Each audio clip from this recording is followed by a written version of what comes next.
నేటి నుంచి 2 రోజుల పాటు విశాఖ జిల్లాలో సీఎం చంద్రబాబు పర్యటిస్తున్నారు. ఈ పర్యటనలో భాగంగా ఆయన పలు కార్యక్రమాల్లో పాల్గొంటారు. నేడు భారత ఉపరాష్ట్రపతి సిపి రాధాకృష్ణన్తో కలిసి ఏయూ శతాబ్ది ఉత్సవాల్లో సీఎం పాల్గొననున్నారు.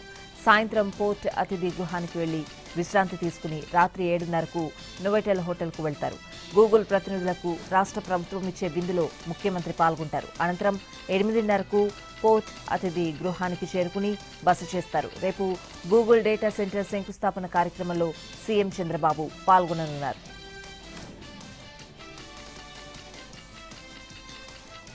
తెలంగాణలో తొలి విడత జనగణన ప్రారంభమైంది. జనగణన మొత్తం 2 దశల్లో జరగనుంది. మొదటి దశలో ఆన్లైన్లో డీటెయిల్స్ నమోదు ప్రక్రియ ఉంటుంది. ఇంటింటికి వచ్చి వివరాల సేకరణలో భాగంగా బడి, గుడి, ఆసుపత్రి, గుడిసె, అద్దె ఇల్లు ఇలా ఇళ్ల గణన ఉంటుంది.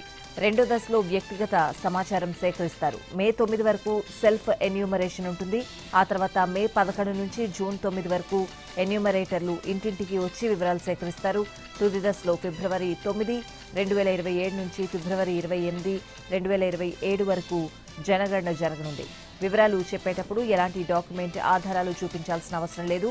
తొలి దశ జనాభా లెక్కల ప్రక్రియలో 33 ప్రశ్నలకు జవాబులు సేకరిస్తారు. జనాభా లెక్కల సేకరణ పూర్తిగా డిజిటల్ పద్ధతిలో జరుగుతుందని ఎక్కడ పెన్ను, కాగితం వాడరు.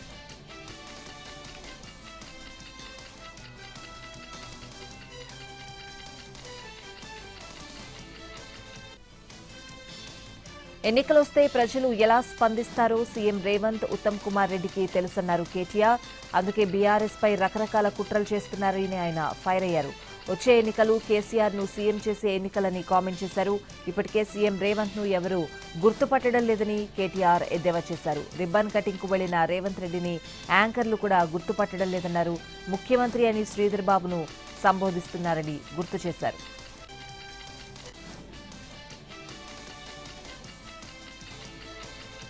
హైదరాబాద్లో మరో మల్టీలెవెల్ మార్కెటింగ్ మోసం వెలుగులోకి వచ్చింది. ఫరెవర్ లివింగ్ ఇంపోర్ట్స్ పేరుతో అక్రమంగా ఉత్పత్తులు విక్రయిస్తున్న చీటింగ్ బట్టబయలైంది.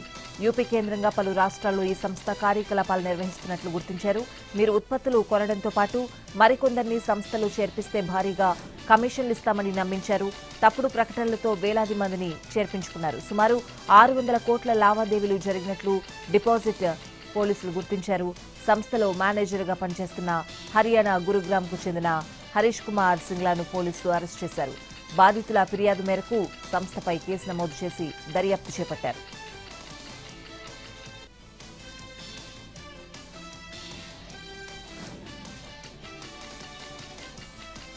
మహబూబాబాద్ జిల్లా తొర్రూరు మండలం నాంచారి మడూరు గ్రామం సమీపంలో విషాదం నెలకొంది. మండలంలో ఉన్న మహాత్మా జ్యోతిరావు పూలే కాలేజ్లో డిగ్రీ చదువుతున్న రాచర్ల కార్తీక్ అనే విద్యార్థి ఉరివేసుకుని ఆత్మహత్య చేసుకున్నాడు. పోలీసులు ఘటనా స్థలాన్ని పరిశీలించి కేసు నమోదు చేశారు. విద్యార్థి సూసైడ్కి గల కారణాలపై విచారణ చేపట్టారు. విద్యార్థి భూపాలపల్లి జిల్లా గోరికొత్తపల్లి గ్రామంగా గుర్తించారు.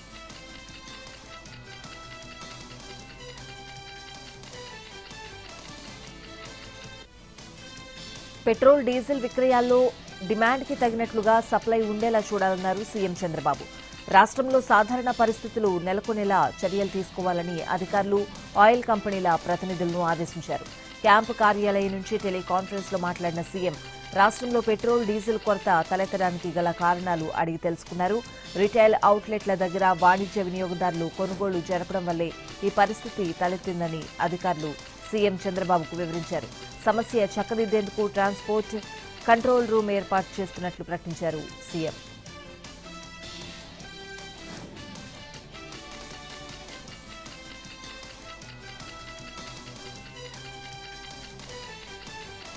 బీసీలు తమ పార్టీకి పట్టుకొమ్మలని చెప్పే చంద్రబాబు వారి కోసం చేసిందేవీ లేదని మండిపడ్డారు వైసీపీ నేత పెద్దిరెడ్డి రామచంద్రారెడ్డి. బీసీల కోసం ఏర్పాటు చేసిన బీసీ గళం సభలో పాల్గొన్న ఆయన కూటమి 2 ఏళ్ల పాలనలో బీసీల కోసం ఆలోచించిందేవీ లేదని విమర్శలు గుప్పించారు.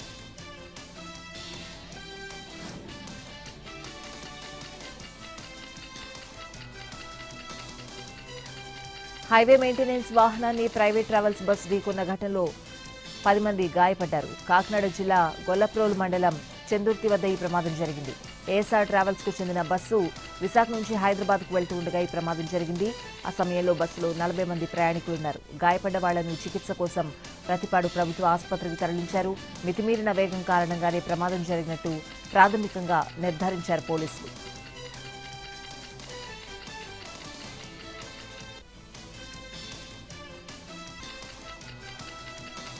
ఫోన్ చేసినా ఎత్తడం లేదన్న కోపంతో లైన్ మ్యాన్ పై దాడికి పాల్పడ్డాడు ఓ వ్యక్తి. ఈ ఘటన అంబేద్కర్ కోనసీమ జిల్లా ఆత్రేయపురం మండలం అంకంపాలెంలో జరిగింది. అంకంపాలెం విద్యుత్ స్టేషన్లో లైన్ మ్యాన్ గా విధులు నిర్వహిస్తున్న కొత్తపల్లి నారాయణ ప్రసాద్ కి పని నిమిత్తం రామారావు చౌదరి ఫోన్ చేశాడు. అయితే అతని కాల్స్ కు లైన్ మ్యాన్ స్పందించలేదు. దీంతో ఆగ్రహంతో ఊగిపోయిన రామారావు చౌదరి లైన్ మ్యాన్ పై దాడికి పాల్పడడంతో అతని తలకి తీవ్ర గాయాలయ్యాయి. వెంటనే లైన్మెన్ ప్రసాద్ ను ప్రైవేట్ హాస్పిటల్కి తరలించారు గ్రామస్తులు. అనంతరం ఈ ఘటనపై పోలీసులకు ఫిర్యాదు చేశారు.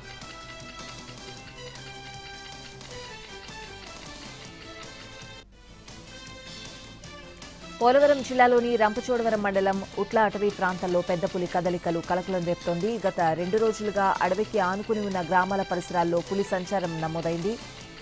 ఈ క్రమంలో అటవీశాఖ అధికారులు అప్రమత్తమై ప్రత్యేక బృందాలను రంగంలోకి దింపారు. ఆధునిక ట్రాకింగ్ పరికరాల సహాయంతో రెస్క్యూ టీం పులి కదలికలను నిరంతరం పర్యవేక్షిస్తోంది. పులి అడవిలోనే పరిమితమయ్యేలా చర్యలు తీసుకుంటున్నామన్నారు. అవసరమైతే పులిని సురక్షితంగా పట్టుకునేందుకు ప్రత్యేక ప్రణాళికలు సిద్ధంగా ఉన్నాయని అధికారులు తెలిపారు. ప్రజలు అప్రమత్తంగా ఉండాలని, రాత్రి వేళల్లో బయటకు వెళ్లకూడదని సూచించారు. పశువులను ఒంటరిగా మేతకు వదలకపోవడం వంటి జాగ్రత్తలు తప్పనిసరిగా పాటించాలని హెచ్చరించారు.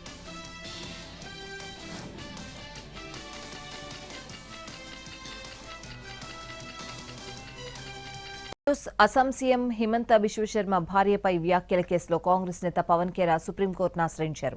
గౌహతి హైకోర్టు ముందస్తు బెయిల్ నిరాకరించడంతో ఆయన సుప్రీంలో పిటిషన్ దాఖలు చేశారు. అరెస్ట్ నుంచి రక్షణ కల్పించాలని అభ్యర్థించారు. అస్సాం పోలీసులు పవన్ ఖేరాపై పరువు నష్టం, ఫోర్జరీ కేసులు నమోదు చేశారు. దాంతో ఆయన వేసిన ముందస్తు బెయిల్ పిటిషన్ను గౌహతి హైకోర్టు ఏప్రిల్ 24న తిరస్కరించింది.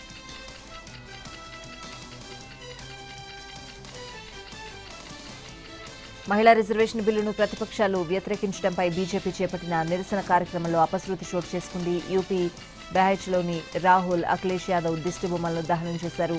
ఈ సందర్భంగా మంటలు అంటుకుని బీజేపీ మహిళా ఎమ్మెల్యే గాయపడ్డారు. జిల్లా కలెక్టర్ కార్యాలయం వద్ద బీజేపీ ఆధ్వర్యంలో మహిళా జనాక్రోశ్ మార్చ్ నిర్వహించారు.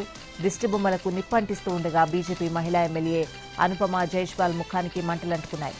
పక్కనే ఉన్న బీజేపీ నేతలు అనుపమ తలకు అంటుకున్న మంటలను ఆర్పివేశారు. ఆమెను వెంటనే జిల్లా ఆసుపత్రికి తరలించారు.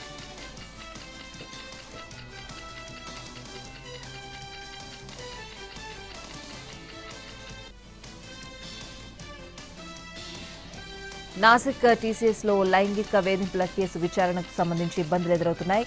ప్రధాన నిందితుడి ఫైల్స్ ఫోన్ దర్యాప్తులకు ఆటంకంగా మారాయి. ప్రతిదానికి అతడు పాస్వర్డ్లు పెట్టడంతో వాటిని ఓపెన్ చేయడం సవాల్గా మారింది. దీంతో నిందితుడిని స్పెషల్ ఇన్వెస్టిగేషన్ టీం నాసిక్లోని రీజనల్ ఫోరెన్సిక్ ల్యాబ్కు తరలించినట్లు అధికారులు వెల్లడించారు. డిజిటల్ ఆధారాలను సంపాదించడంలో దర్యాప్తు బృందాలకు ఇబ్బందులు ఎదురవుతున్నాయి. చాలా వరకు ఎలక్ట్రానిక్ పరికరాలకు పలు పాస్వర్డ్లున్నాయి. దీంతో వాటిని యాక్సెస్ చేయడానికి ఫోరెన్సిక్ సహాయం కోరామని అధికారులు వెల్లడించారు.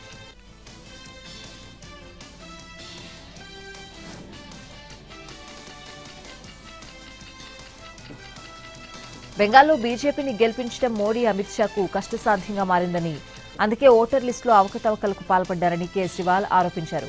ఓటర్ జాబితా నుంచి 27 లక్షల మంది పేర్లను తొలగించారని ఫైర్ అయ్యారు. అంతేకాకుండా దేశవ్యాప్తంగా మోడీని ప్రజలు ద్వేషిస్తున్నారని ఢిల్లీ మాజీ సీఎం కేజ్రీవాల్ అన్నారు.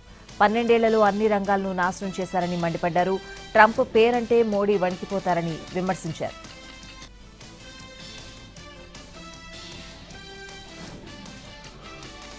మమతా కాంగ్రెస్ హయాంలో ఉగ్రవాదులకు బిర్యానీ తినిపించారని కేంద్ర హోంమంత్రి అమిత్ షా విమర్శించారు. దేశంలో మోడీ ప్రభుత్వం రాగానే ఉగ్రవాదంపై ఉక్కుపాదం మోపామన్నారు. పహల్గాం ఘటన తర్వాత ఆపరేషన్ సింధూర్ చేపట్టామని అన్నారు ఆయన. పాకిస్తాన్లో ఉగ్రవాదుల ఇళ్లలోకి చొరబడి మొత్తం ధ్వంసం చేశామని స్పష్టం చేశారు.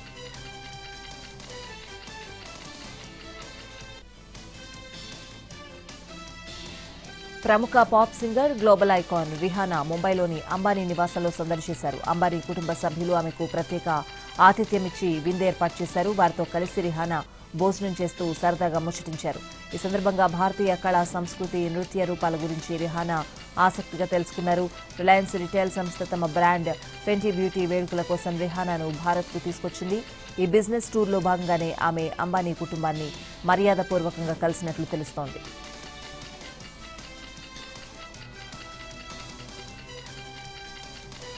ఢిల్లీలోని ఇందిరాగాంధీ అంతర్జాతీయ విమానాశ్రయంలో పెను ప్రమాదం త్రుటిలో తప్పింది. ఢిల్లీ నుంచి జ్యూరిచ్ వెళ్లాల్సిన స్విస్ ఎయిర్లైన్స్ విమానం ఇంజన్లో సాంకేతిక సమస్య తలెత్తడంతో టేకాఫ్ రద్దు చేసుకుంది. ముందు జాగ్రత్త చర్యగా విమానాన్ని ఖాళీ చేయాలని నిర్ణయించారు. విమానంలో 232 మంది ప్రయాణికులు, 4 చిన్నారులతో పాటు సిబ్బంది ఉన్నారు. ప్రయాణికులను ఎమర్జెన్సీ స్లైడ్ల ద్వారా కిందకు దించారు. ఈ తరలింపు ప్రక్రియలో 6 ప్రయాణికులు గాయపడగా వారిని చికిత్స కోసం హాస్పిటల్కి తరలించారు. ఈ ఘటనపై స్విస్ ఎయిర్లైన్స్ ఒక ప్రకటన విడుదల చేసింది. ఘటనకు గల కారణాలను పూర్తిగా అర్థం చేసుకోవడానికి ఒక టాస్క్ ఫోర్స్ ఏర్పాటు చేసినట్లు తెలిపింది. ప్రయాణికులందరికీ ప్రయాణ ఏర్పాట్లు, హోటల్ వసతి కల్పించేందుకు చర్యలు తీసుకుంటున్నామని వివరించింది.